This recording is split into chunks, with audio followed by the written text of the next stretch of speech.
My name is Laura Whitman. I'm 32 years old. And this is the story of how I was used by the very people who raised me, until I stood up, reclaimed my life, and left them behind. It happened on a Wednesday. A regular Wednesday. The sky was clear over Dallas, the air crisp, the kind of day where people post photos with captions like "grateful for simple things." But nothing about that day was simple for me. Not after what I heard. I had come home early. The meeting with the Fort Worth investors had wrapped ahead of schedule, and I thought I'd use the spare time to prep for Thursday's portfolio review. When I walked through the laundry room door, the one everyone always forgets to lock, I didn't expect to hear my father's voice. And certainly not what he was saying. "She thinks we're grateful," he muttered. But honestly, if we weren't planning to move near Savannah soon, I wouldn't put up with this dry, robotic life another minute. I froze. My bag slipped slightly off my shoulder, the strap cutting into my collarbone, but I didn't move. "She's cold. Like a spreadsheet in heels," he chuckled. Sometimes I wonder why I even had that girl. That girl. His daughter. Me. My chest felt like someone had driven a nail into it. I couldn't move. Couldn't think. Just stood there, blinking at the dusty tiles in the hallway, trying to piece together the breath that had left my lungs. Stan, his old construction buddy, laughed on the call. "At least she's paying for the roof over your heads." My dad gave a short grunt. "For now. Diane's already eyeing houses near the grandkids. One more year. Maybe two. We'll save enough. Just gotta keep her thinking she's needed." That was the moment something inside me died. And something else, something stronger, started to rise.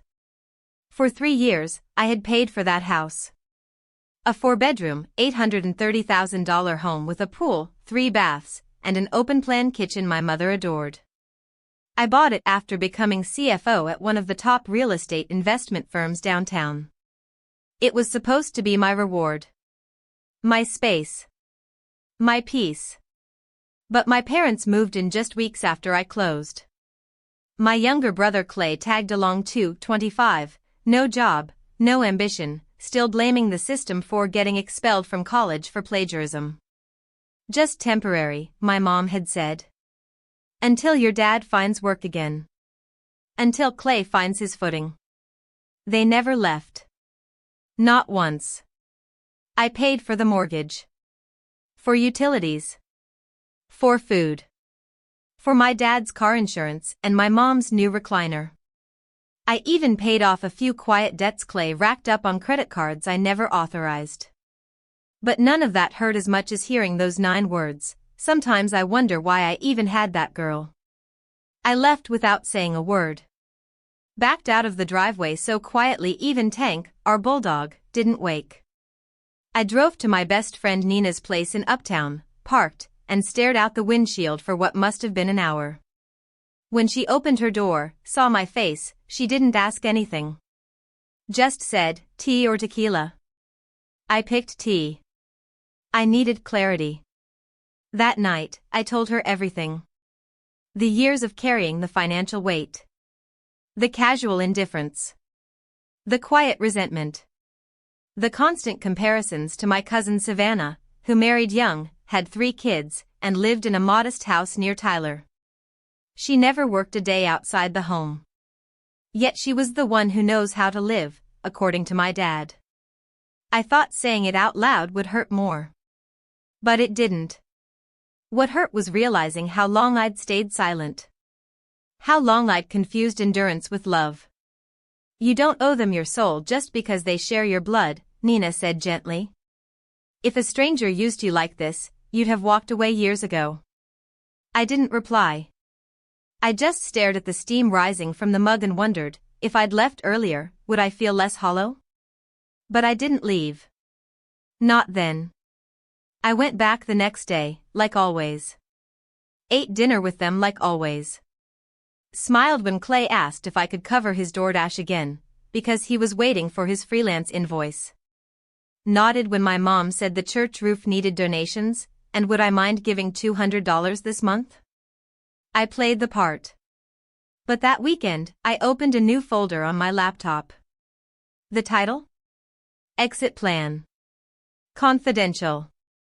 Inside it, I typed the words, "My life is not a donation. It's mine." I didn't sleep that night. Not a second. I sat at my desk, legs tucked under me, a blanket wrapped around my shoulders like armor. The cursor blinked on the screen as if it were daring me to keep going. So I did. Line by line, I listed every expense I'd covered in the last 3 years. Mortgage payments. Groceries. Clay's project fund. My mom's dental work. My dad's car repairs. I dug through every bank statement, PayPal record, Venmo transfer, credit card log. I color-coded everything. The total made my jaw tighten. $292,486.22. That wasn't support. That was a silent sacrifice. And they never once asked what it cost me. Never wondered if I was okay. They just assumed I'd keep giving. And I did, until now. The next morning, I met with Darlene Bright, the realtor I'd found the night before. She was tall, commanding, wore her confidence like a designer trench coat. After I laid out the details, she folded her hands over my listing documents and gave me a long, hard look. "Why are you still there?" I hesitated. "Because, they're my family." Darlene didn't blink. "You called me because you already know that answer's not enough anymore." She was right. It wasn't. We scheduled a walkthrough for the next day. I cleared 2 hours in the afternoon and told my parents I had a strategic financial meeting. That was technically true. When Darlene came through the door, clipboard in hand and a photographer behind her, Clay sat on the couch with a half-eaten burrito on his chest. My dad was asleep in the recliner. My mother called from upstairs, "Don't forget to buy the organic eggs, Laura." I didn't respond. I just walked Darlene through every room, whispering explanations behind each upgrade I'd paid for. Quartz counters. Smart thermostat. Updated plumbing. Not 1 cent contributed by anyone else. When we got to the office, my sanctuary, Darlene paused. "You actually work in here?" I nodded. "It's the only room they don't touch." She nodded slowly. "It won't be yours for long." That should have made me sad. But it didn't. It felt like spring cracking through an endless winter. 2 days later, I signed the listing agreement. Confidential. Off-market but premium clients only. Darlene said she'd push for $830,000. The market was hot, and the staging photos looked like something out of a luxury magazine. I didn't tell anyone. Not yet. Instead, I texted Nina again. "Can I crash for a few days?" Her response was instant. "I've got wine and silence." I packed 2 suitcases. Just essentials. I left the rest in the closet, as if the old version of me was still living there. That night, I stood in front of the mirror in Nina's guest room and didn't recognize the woman staring back. She looked tired, yes. But also, free. On Monday, I met with an attorney from Keller and Mathis. I had done my homework. Texas property law was clear. If I was the sole owner and no one else had signed a lease, I had full rights to sell. No eviction needed. Just a 30-day written notice to vacate. Simple. But emotions weren't simple. They were jagged, messy, and wrapped in decades of guilt. "Are you prepared for resistance?" the lawyer asked. I stared at my hands. Then said softly, "I've resisted myself for 32 years. I'm done now." We drafted the notice together. Plain language. No insults. Just facts. The home was being sold. They had 30 days to leave. I didn't deliver it right away. I carried the envelope in my purse for 2 whole days, feeling its weight like a grenade. waiting for the right moment. That moment came sooner than I expected. It was a Thursday afternoon. I had just wrapped up a Zoom call with our international investors when my phone buzzed. A message from Clay. Can you send $400? I'm going to Palm Springs. Won't be long. Promise I'll pay you back this time. I stared at the message. My hand shook, but not from anger, from realization. He wasn't just asking. He was assuming. That was the moment I knew the envelope couldn't stay hidden anymore. I came home at 6:45 that evening. My mom was in the kitchen talking to Georgia, our neighbor. They were discussing someone's daughter getting engaged to a doctor. My mother smiled and said, "Laura works a lot, but she's not the nurturing type. Some women aren't made for motherhood, you know?" Georgia glanced over and gave me a tight smile. I pretended I hadn't heard. But inside, something cracked. After dinner, I walked into the living room where my dad was watching reruns of old westerns.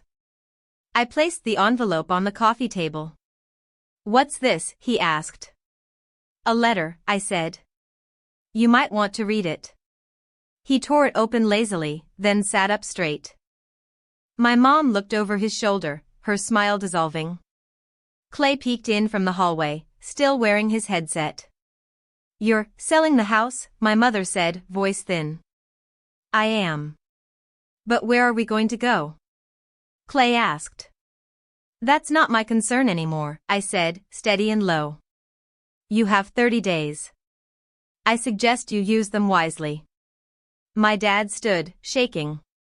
"You ungrateful brat. After all we've done for you." I laughed. Actually laughed. "What exactly have you done, Dad?" "Because from where I'm standing, I've funded this family for 3 years. And all I got was mocked, used, and dismissed." "This is your home too," my mom whispered. "No," I said. "It was my house. You made sure it was never a home." I left them standing in the living room, silent, holding a paper that spelled the end of their free ride.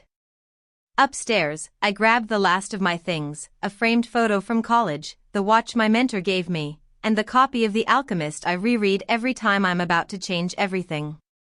As I shut the door behind me, I heard my father mutter, "She'll come crawling back." They always do. But I wasn't crawling anywhere. I was walking away, for good. The morning after I delivered the eviction letter, I expected to feel guilt. Shame. Maybe even panic. But instead, all I felt was clarity. Like someone had finally wiped the fog off the mirror I'd been staring into my entire life. I made my usual coffee, black, strong, and sat in Nina's apartment, scrolling through my emails. The inbox was full of deal closings, partnership updates, even a note from Evelyn, the CEO of our firm. "Well done on Las Colinas, Laura. You're a force." Funny. That word. Force. It stuck with me. By noon, Darlene had already texted. Offer received. $827,000. All cash. Buyer wants a quick close. I stared at the screen. Then typed back one word. Accepted. I didn't tell my parents. I didn't need to. They'd already seen the sign go up outside. The same afternoon, Clay texted me. Real mature. You've destroyed our lives over some stupid grudge. I didn't reply. By Saturday, the mood in the house had turned from stunned to ugly. Nina drove me by, just to grab the last few things from the garage. I didn't go inside. I didn't need to. Clay stood at the window glaring like I was some kind of villain. My mother sat on the porch, pale and trembling, as if I had set fire to the foundation of our family. And maybe in a way, I had. But only because it was already rotting. Inside the garage, I found the box labeled Laura, Old Files. It held pieces of my life I'd nearly forgotten, my acceptance letter to NYU, a postcard from an old college roommate, and a tiny photo of me at 16, beaming beside a science fair project I built on my own because my parents were too busy that weekend to help. I tucked the box into the trunk and didn't look back. That night, Savannah called. I let it go to voicemail. But then, surprisingly, she texted. I know you probably hate me. But Mom called. Anne. I think we need to talk. I wasn't ready. Not yet. So I responded simply. Soon. But not now. The next morning, I checked my bank account. The buyer's deposit had cleared. It was real now. All of it. I was days away from becoming liquid enough to buy a brand new life. Darlene confirmed closing was scheduled for Thursday. Everything was moving fast, too fast for anyone to stop it. The house would be gone, and with it, every inch of guilt that had weighed me down like chains. I spent that week preparing my new life in Denver. HR from Redwood Equity had sent over the relocation package. I had a virtual meeting with Marcus Lynn, the department head. He was calm, intelligent, and to the point. We know your reputation, Laura. You'll have a team of 5 analysts under you. We want leadership. But also, balance. That word again. Balance. I smiled. I think I'm finally learning what that means. After we wrapped the call, I wandered onto Nina's balcony, coffee in hand. The city below was glowing, but my mind was somewhere else. I looked up at the sky and whispered to no one in particular, I'm not sorry. Because I wasn't. I was done apologizing for being the daughter who succeeded.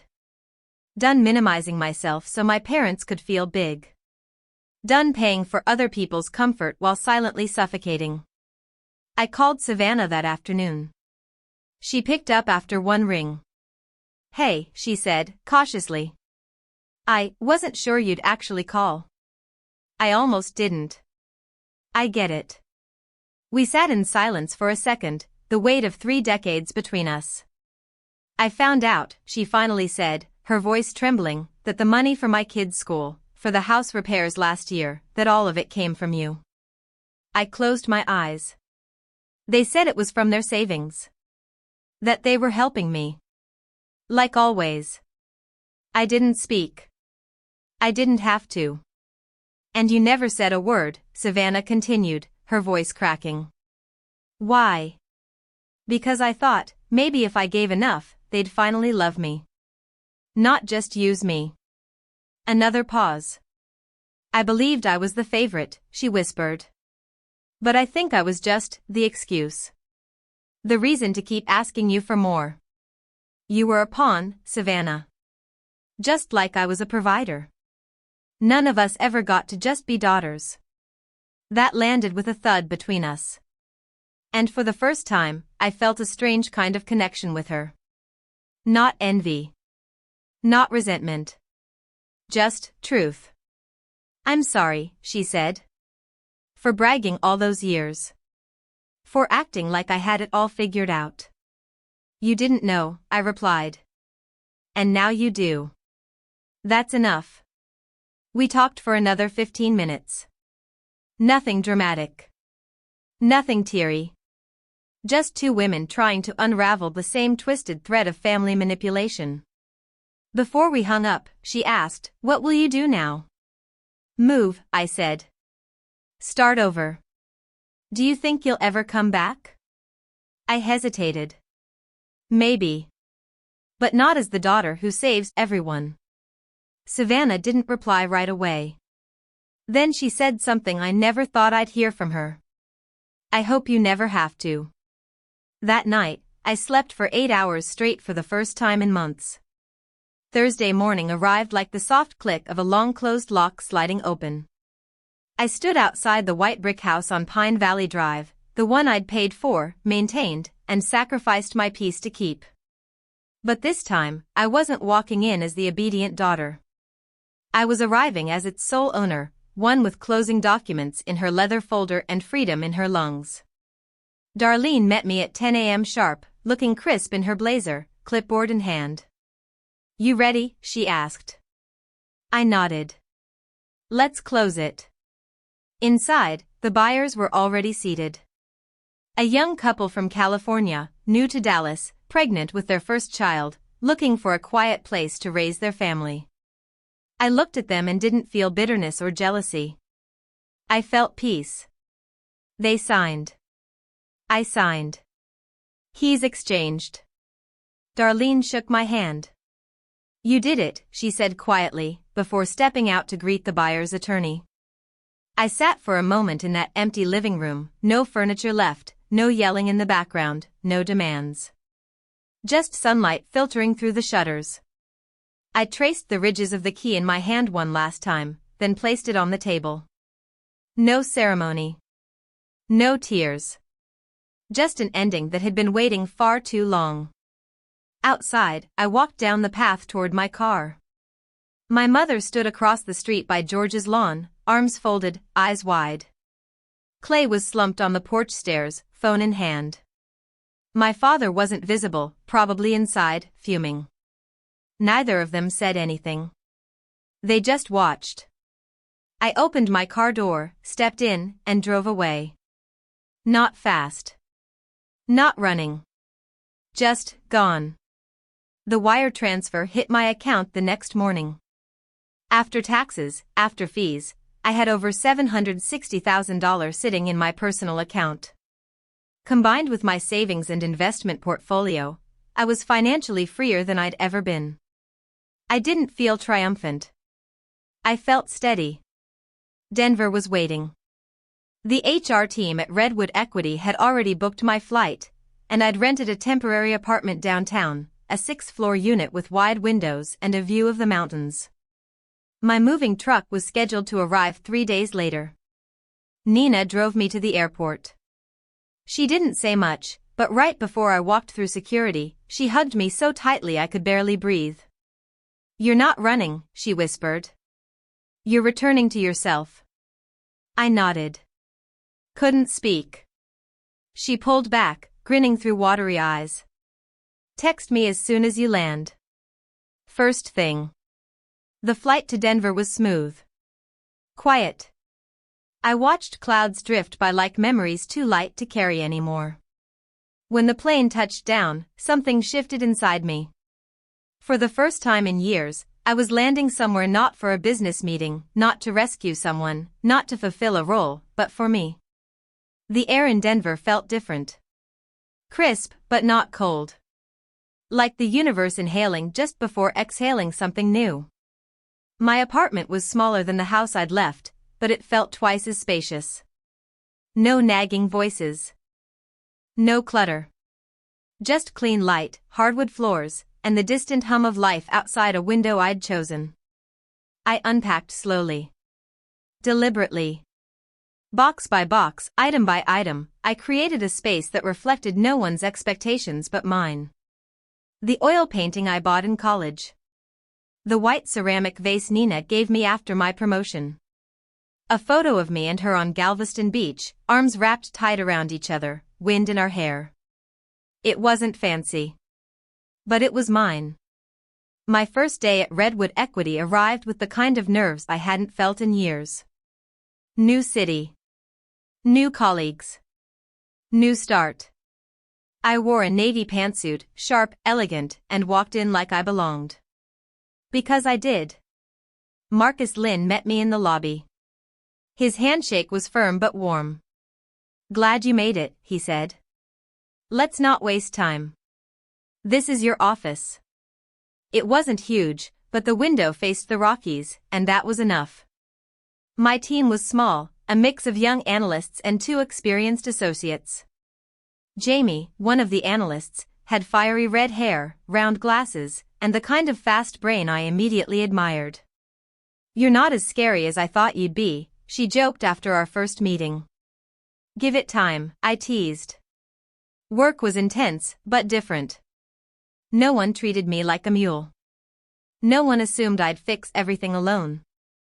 There were boundaries, respect, collaboration. Something I hadn't realized I craved until now. One evening, after a long day of onboarding and strategy briefs, I came home, kicked off my heels, and sat on the balcony with a glass of wine. The city lights twinkled in the distance. My inbox was quiet. My phone didn't buzz with anyone asking for rent money or pizza cash. Just stillness. And then, my phone lit up.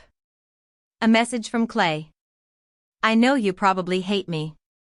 I deserve that. But I heard what Dad said on that call. I didn't say anything because I didn't know how. But now I do. I'm sorry. I stared at the message. Read it again. And again. Not because I wanted to forgive him yet, but because it was the first time he'd ever owned a single thing he'd done. I didn't reply. Not because I was angry. But because some things take time. Even growth. That weekend, I signed a lease-to-own option on the apartment. I wasn't sure if I'd stay in Denver forever. But I knew this was home for now. Savannah sent a photo of her kids with a note. Lily painted this. Said it's you on a mountain, holding Coco. I laughed. It was clumsy and bright and full of hope. And in a strange way, it looked exactly like how I felt. Alive. Becoming. By the third week in Denver, something strange began to happen. I started laughing again. Not the polite, workplace chuckles I used to offer during tense meetings. I mean real laughter, the kind that lives in your chest, bursts out of you before you can stop it. The kind I hadn't known I missed until it came back. It happened at the end of a long Tuesday, when Jamie invited me to a team dinner. We ended up at a tapas bar near Capitol Hill, clinking forks, spilling drinks, everyone sharing stories about failed dates and worst presentations. Then someone spilled an entire glass of sangria on my blouse. It was cold, sticky, and completely unexpected. Everyone froze. I looked down at the mess, and I laughed. So did they. Laughter is strange like that, it doesn't ask permission. It just reminds you you're still alive. That night, walking home through the cool streets of Denver, I felt something I hadn't felt in years. I wasn't waiting for the other shoe to drop. I wasn't dreading a voicemail from my mother. Or a passive-aggressive text from Clay. Or a guilt-laced update from Dad. I was just walking. Just breathing. And it was enough. But not everything stays quiet forever. 3 weeks after closing on the house, my phone buzzed during a Monday strategy session. I ignored it. Then it buzzed again. And again. Later, when I checked it, I saw the name I hadn't seen in weeks, Mom. 5 missed calls. And a message. Laura. Your father fell. Slipped on the stairs. Insurance won't cover everything. Please, we're asking for help. Attached, a hospital photo of him in a gown, for in his hand, eyes closed. I stared at it for a long time. Not because I didn't care. But because I didn't feel what I used to feel. There was no panic. No shame. No knee-jerk guilt pulling me back toward a life that had drained me for so long. I just felt clarity. At lunch, I walked 2 blocks to the office of my new therapist, Dr. Clarice Harden. A calm, silver-haired woman with gentle eyes and an even gentler voice. I'd been seeing her once a week since arriving in Denver. She always started the same way, "What are you holding today?" This time, I handed her my phone. That. She read the message. Then looked up. "What do you feel?" "I feel like I should help," I said quietly. "But I also know I can't afford to go back. Not emotionally." Clarice didn't flinch. "And what would helping mean?" "Money." "Of course. But it's never just about the money. If I say yes now, I open the door to everything again. The control. The guilt. The obligation." She nodded. "So what's different this time?" I took a breath. "This time, I have a door. And I don't have to open it." Clarice leaned back, folded her hands. "That's a boundary, Laura. And boundaries aren't walls. They're choices. You can care and still say no. That night, I wrote a message to my mother. Not cruel. Not cold. Just true. I've supported Dad, you, and Clay for years, financially, emotionally, mentally. I'm not angry, but I'm not available for that anymore. I can't be the one who fixes everything. I suggest you explore local care options and financial assistance. If you need help understanding what's available, I can help research that. But I can't give money. Not anymore. I hit send. Muted the thread. Then I poured a glass of wine. Turned off the lights. And sat in the dark for a while. Not because I was hiding. But because I was resting. And for once, that was enough. A week later, Savannah messaged me. Just FYI, Mom's telling everyone you refused to save Dad. She's painting it like you're heartless. I'm staying out of it. But I thought you should know. I replied simply. Let them tell their story. I'm done living inside it. She sent back a single word. Respect. The next morning, as I walked to work in the cool air, the mountains glowing pink in the sunrise, I realized something important. The version of me who used to live for their approval? She was gone. And I didn't miss her. Spring arrived in Denver like an exhale, soft, slow, and full of possibility. The snow that once blanketed the streets had melted into streams that trickled past curbs and under bridges. Trees outside my apartment began to bud, and every morning, I watched joggers pass by with earbuds in and no trace of yesterday's worries on their faces. I was becoming one of them. At work, things were thriving. Redwood Equity had trusted me with a major portfolio review, one of the biggest in the firm. Marcus pulled me aside after a team briefing. You've stabilized our most volatile division in 2 months, he said. Keep going at this pace, and you'll be up for partnership in a year. A year ago, I would have beamed at that. Sent a text to my mom. Maybe even covered dinner for the house to celebrate. Now? I smiled for myself. Quiet, grounded, proud, but not performative. I left the office that Friday with a plan, no emails, no calls, just a weekend of rest. A short hike. Maybe a farmer's market. No family emergencies. No one else's burden. Then, that night, I received a message that stopped me cold. Clay. I moved out. Got a full-time job. Game design studio in Houston. Just finished my first paycheck. Paid my own rent for the first time in my life. Thought you'd want to know. I read it once. Twice. My instinct was disbelief. Was this another ploy? Some convoluted way to pull me back into the family loop? But something in the tone felt different. There was no ask. No guilt. Just a statement. And, maybe, a little pride. I didn't respond immediately. I took a walk instead, up a trail just a few blocks from my place. The wind caught my hair, birds darted between tree limbs, and the world moved around me without expectation. I thought about Clay. He had always been the youngest, the baby, the excuse. Mom protected him, Dad enabled him, and I paid for him. Because I thought I had to. But maybe, just maybe, me leaving had forced him to face something I never could have forced him to see. That his life was his to live. Or waste. When I returned to the apartment, I sat at the kitchen counter and typed my reply. Walking on your own is what sets you free. Congratulations. I didn't need to say more. 2 days later, I received a package in the mail. No return address, but the handwriting was unmistakable. My mother's. Inside was a letter, only a few lines long. I don't know what I got right or wrong.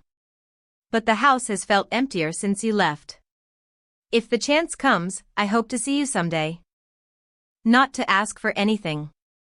Just to look back. If you want to. I folded the letter. Didn't cry. Didn't scoff. I just placed it in a drawer with the other fragments of my former life, photos, cards, things I wasn't ready to throw away but didn't need to carry anymore. That drawer was full now. But I wasn't. I was light. That week, I gave my first mentorship talk through a financial literacy program for young women in the city. There were about 30 of them, most in their 20s, some single moms, others just starting careers. I stood at the front of the room and spoke about credit, about savings, about investing wisely. But what I really wanted them to understand was something deeper. So I closed the session with this. People will say you owe them your success. That love equals sacrifice. That if you care, you'll give. But love isn't measured by how much you spend. It's measured by how much you can still stand tall when no one claps for you. Protect your peace. It's your most valuable asset. One girl raised her hand. But what if it's your family demanding everything? I smiled. Not with sadness. But with understanding. Then you teach them something they should have learned a long time ago, that your worth isn't up for negotiation. After the session, several of the girls lined up to thank me. One slipped me a note. You just said what I've waited 10 years to hear from my mother. I walked home that night through downtown Denver, city lights glowing all around me, wind against my coat, and for the first time in a long time. I didn't miss anyone. I didn't ache. I just breathed. Summer in Denver had a quiet kind of magic. Mornings were soft and golden, the air thin but clean, and evenings smelled like pine and pavement warmed by the day's sun. On Saturdays, I walked to the park near City Park West, sometimes with a book, sometimes with nothing at all, just my thoughts and the hush of a life no longer lived for others. One afternoon, as I rearranged the shelves in my small but growing home library, I found something tucked between two books, a photo from Galveston Beach. Me, Nina, and Savannah, all younger, brighter, and, somehow, more fragile. I smiled. Then the doorbell rang. It was Elijah, Marcus's friend I'd met a few weeks earlier at Jamie's barbecue in Boulder. We'd started getting coffee after work, exchanging books, slowly talking through the quiet spaces between us. He handed me a paper bag. Fresh bread, he said. Still warm. Bribing me with carbs? I teased. He grinned. You taught me value exchange, CFO Whitman. This is me applying the lesson. We ate on the balcony, the sun slipping behind the mountains, silence settling like an old friend between our conversations. He didn't press about my past. I didn't hide. We just were. And that was enough. That night, after he left, I received one final message from Clay. Got promoted. Junior lead on a new game project. Still figuring it out, but I haven't missed rent once. Also, I stopped blaming everyone for my choices. That was on me. Just wanted you to know that. I stared at it for a long while, fingers hovering over the screen. Then I replied. That's the first real thing I've ever heard you say. I hope you keep going. There was no need for more. A few days later, I received another letter from my mother, this one more formal, typed. Laura. I won't pretend to understand everything you've done. But I understand this much, I miss you. I miss who we were, when things felt simple. I'm starting to realize maybe they never were. If you ever want to sit down, not as mother and daughter, but as two women trying to unlearn. I'd like that. No expectations. Just truth. I didn't know what to feel. Forgiveness is never a switch. It's a slow unraveling. I didn't rush to respond. Maybe one day I would. But not because they earned it. Because I chose it. That summer, I hosted a dinner in my apartment. Just a few friends, Jamie, Marcus's Nina, who flew in for the weekend, Elijah, and a few of the girls from the mentorship group. At one point, someone asked, So, Laura, are you planning to stay in Denver long-term? I thought about it. About the house I'd sold, the family I'd left behind, the weight I'd released, and the peace I'd gained. Then I said, I don't know. But for now, this is home. And that's more than I've had in years. Later that night, after everyone had left, I stood by the window with a glass of wine, the city below humming quietly. On the fridge was Lily's painting of me on a mountain, cocoa in hand. And next to it, a sticky note Nina had left when she first visited. You didn't just walk away. You walked toward yourself. Proud of you. I touched the edge of the paper, smiling. Because she was right. I hadn't burned bridges, I'd built a new one. One that led to me. So, no, I don't regret selling that house. I don't regret drawing a line. I don't regret saying, enough. Because sometimes the bravest thing you can do is stop rescuing people who never planned to swim and start saving yourself. Laura's story is a powerful reminder that boundaries aren't cruelty, they're clarity. That family, while important, does not excuse exploitation or emotional manipulation. Sometimes, choosing yourself isn't selfish, it's survival. As Laura said, I wasn't running away. I was walking back to myself. Would you have the strength to do what she did? Tell us in the comments. If you found Laura's journey meaningful, subscribe to Revenge Echoes for more powerful stories that speak louder than revenge, and remind us all that healing starts with a single, unapologetic choice.